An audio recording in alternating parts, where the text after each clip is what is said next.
We're back again with another night review. This time we're reviewing The Great Wall. You can see that from space. And you can see it in 3D. Matt Damon. You can see it from space. You don't need to. Yeah. As an Give you astronaut. extra 3D. It's starring Matt Damon.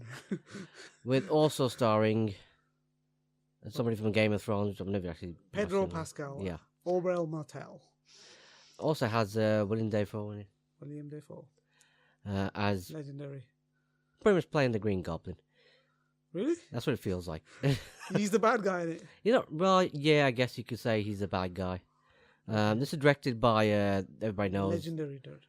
legendary director, is he? I'll just say that. Legendary is actually the people that made the film as well. But legendary director, as you would call him, he has done Hero, House of Flying Daggers, and The Curse of Golden Flower, and something else. Zhang Yimou. What? Zhang Yimou, that's his name. Okay. Or Yimou Zhang. Maybe. Some people call him Johnny something. But Johnny. Yeah, Johnny or something. I don't know. Johnny, maybe. But you said it perfectly better than I could say it, so I'm just going to say Cochran. it. Okay. No, he's it. The premise is you have Matt Damon and Thingy Pascal. Can't remember his first name. Pedro Pascal. You have It's like a made-up name. He's not. yeah, Pedro. That's my stage name, Pedro Pascal. I don't know real name. Is that real name? Yeah, it sounds good. Everybody knows he's Pedro. Vote for Pedro. But Vote for Pedro, definitely. beep. But yeah, Matt Damon and Pedro Pascal. They stumble upon. They're basically two guys who are wheeled in type of people. They go all the way to China to find gunpowder. That's the main thing they want to find. Is gunpowder. Some reason everybody's going mad for gunpowder, like it's crack cocaine or something. It's probably to find. Are they mercenaries like? Yeah, some kind of mercenaries. They both are, because they always a hide hand for any duty to do. So they go there, and they get into trouble. They get caught by the Imperial Guards, and they just basically fall into this big war that's happening, which is they're all lined up by the Great Wall, name of the film. And they're going against this ominous force that's coming that we don't know about. If you've seen the trailers, it's kind of obvious. These giant, I don't know, lizards. It's nothing. It's not a shock value. They're just lizards. Japanese Godzilla. Mini Godzillas. They're like Komodo dragons. That's what they look like. Really? A bit big Komodo dragons. Wow. And they're all kind of like, you know, World War Z when they try and climb the walls and stuff. Another film I haven't seen. You haven't seen World War Z? No. You've seen the trails when they're trying to climb the wall and stuff. Yeah, that's what the lizards are doing, basically. Is that the wall in Palestine or Israel or something? Wrong wall. They basically get caught up in this, and Matt Damon goes, you know what? Okay, fine. If I can help you out, no problem. I've helped out these other people. I've been a mercenary and whatnot. I can help you guys out, and maybe he's hoping to get some black gunpowder with him to take home. And so he gets his friend to work with him as well, so they don't get killed.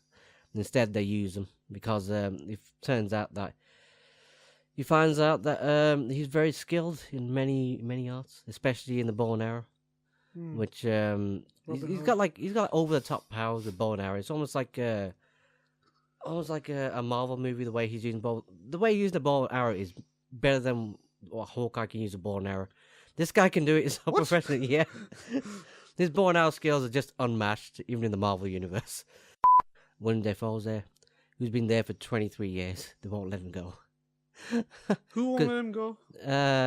They won't let him go. The Chinese? Yeah, because, well, he stumbled upon all this, and basically a war happens every 60 years. These lizards come out of the ground, and the backstory is pathetic, really. There barely is any backstory. Just these lizards come every 60 years. I don't know what the hell they're doing in these 60 years in between. But they always rise up in 60 years, and they try to scale the wall, and if they end up going over that wall, they infect the rest of humanity, and the world will end. Okay, because he doesn't have. He plays on visuals a lot. He doesn't have stories that much screenplays. Like, Hero didn't have it. House of Flying Daggers is the only one that had a bit of a screenplay. Which I think is better than Hero, personally. Of course it is. It's miles better. But Hero is like, the colors, every fight scene is differently colored. It's amazing. It's like a music video in some ways. Even this has a lot of colors in it. I mean, all the generals and everybody are in different color suits. Like, you got the ones that are doing the bow and arrows in a different color. You got the ones that are jumping off and doing gymnastics, that's the best way I can call it, with the women who are basically slashing and jumping off, and there's some weird acrobatic stuff. They got the way they're trying to fight these lizards in like the most ridiculous kind of way. It's like instead of just shooting or bombing them, no, we're gonna do the most over the top, ridiculous, jumpy ninjutsu kind of way possible, which is so inefficient. It's unbelievable, but they do it anyway. But Willem Dafoe, going back to him, he basically went there to get gunpowder as well. As I said, for some reason, gunpowder's trying crack to blow up London or something. I don't know what they do. It's like the great... Before Guy Fawkes got in there. You might have just turned up. Because they could have been made... Anonymous could be wearing William Dafoe masks instead. No, that but you're saying that they're doing flips and all that. That's like that's Chinese opera, isn't it? They Jackie Chan was like trained in that. I know, but in really physical. Like in this way, it's just doesn't make sense. It's like, come on, man. I mean, you've got loads of weapons you can use. You do actually have gunpowder. You could use that, but for some reason they think, oh, we can't use it. It's like kind of like Power Rangers. We're gonna get the sword out at the last minute. Type of thing. Get close up and kill him, not from far. That's that military genius. No, but no, that's true. Actually, you should just kill him from far first, and then strike him. And, no, just wait for him to come. But then it wouldn't be a Zhang Yimou film, will it? I think it'd be a little bit quicker if it was. It'd be more like someone else directing it. Shoot from far. But anyway, Willem Dafoe, yeah, he's trapped there. He wants gunpowder so badly. Don't know why. For some reason, everybody thinks that the outside world is all men who are heartless and all they want is gunpowder and greed and whatnot. That's what they're trying to say. That's what they're trying to get across. But it just doesn't quite work. It's kind of like, okay, even in the main characters and Willem Dafoe, I just want to sniff gunpowder like it's cocaine. The entire reason this film is around is because Legendary Pictures, China wanted to team up with Hollywood so they could both have a film that would cross between China and Hollywood and can both do big productions together. So it was selling China and it was selling Hollywood, so they both produce it. Legendary Pictures themselves from China is producing this as well. Cost 130 mil. And this was going to be the first big film that they're going to push and start to do this new thing. But this is flopping everywhere. It's flopping in China, yeah. Because China, for some reason, I don't know, these kind of spectacles don't really work in China. I don't know why. For some reason, comedies work better than these big budget. Well, maybe they don't want to be talked down to. I mean, there's been an issue when we talk about James Bond.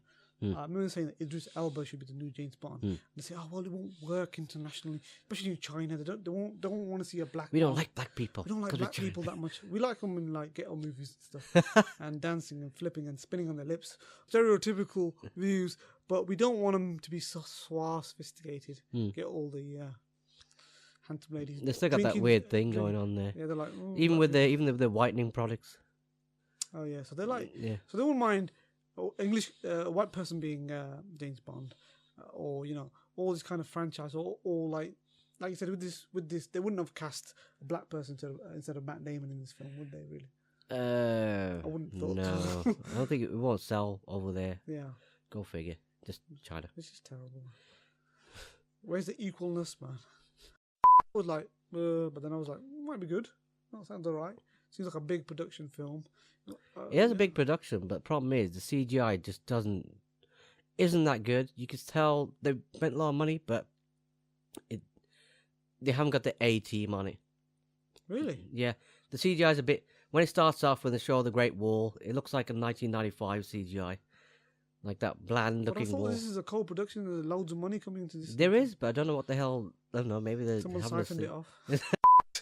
Some bits of CGI you can tell is good, but other bits is just like poor. 3D's poor anyway, but CGI is kind of terrible as well. It does really feel like if this movie came out in the 90s, it would do well. It would do better. Even the way it's done and the spectacle of it and, the lines and the way it is, it would have done well in the 90s or the early 2000s even. Especially when House of Flying Daggers and all that kind of stuff was 20 years too late. Yeah. But it's not a bad movie. It's not. It's getting more hate than it needs to get, because it's still a very watchable movie. It's very fantastical. It leaves you with a good feeling inside. It doesn't leave you with like, oh, what waste my time on like Cure Wellness or something. But What? So he kind of he's hit and miss, isn't he? I like The Curse of Golden Flower, but you don't like that. We both like House of Flying Daggers, but then Hero, we think it's okay. It's okay. But that's the same time as Thingy came out then, the Yang Lee film. Yeah, well before Crouching Tiger, Hidden Dragon. That was like the pinnacle. But then everybody's on about Hero, which is a bit like, it's okay, but it's no Crouching Tiger, Hidden Dragon. It's not. Crouching Tiger is one of the unique films that was Best Foreign Film nominated and Best Film same year Oscar. So it has that little bit of finesse to it. That a Taiwanese person can do over a Chinese. I'm just kidding. But don't hate me. I would say it's okay. It's better than the standard movie. It's okay. It's not a good movie, but it's an okay movie. It's worth a watch. It's not. Oh, while it comes, you're not going to waste your time watching it. Put it that way. You're going to waste your time watching it in 3D because 3D just doesn't work. Just a waste of money. Yeah, but I don't know if it's a waste of money in IMAX. I didn't watch it in IMAX 3D because most 3D films actually work in IMAX. But no 3D. I would say the trailer looks standard to me. It does. It makes it look just boring. But when you actually go watch it, you do get invested into the characters. You do get invested into the film itself. You do care what happens. But by the end of it, it's just a bog standard, we're going to save the day at the end of the day type of thing. So it gives you that kind of 90s, blockbuster feel right at the end. It feels very Americanized. I know it's a co-production, but it feels like from the trailer, where I was like, this is the war I'm going to fight for. I've had loads of war, but this is a war worthy of fighting. Yeah, but some of those Chinese fantasy movies are kind of the same way. They do the same kind of operatic thing of doing that and having those kind of lines. The guy who's a scoundrel or the scoundrels are more blatant, in your face. Yeah, who becomes the nice guy who sees the errors of his way. Either way, okay movie. Go watch it. You won't waste your time. You never know, if you give it some kind of money, they might make some more. I don't know if it's worth it or not, but Otherwise, thanks for watching Night Reviews, and that's been The Great Wall. Thank you. You just watched Let's Talk Shorts, Night Reviews. Either hit the like button or the hate button, just don't ignore us, or leave a comment down below. Subscribe if you want more content. Either way, leave a comment down below. Thank you.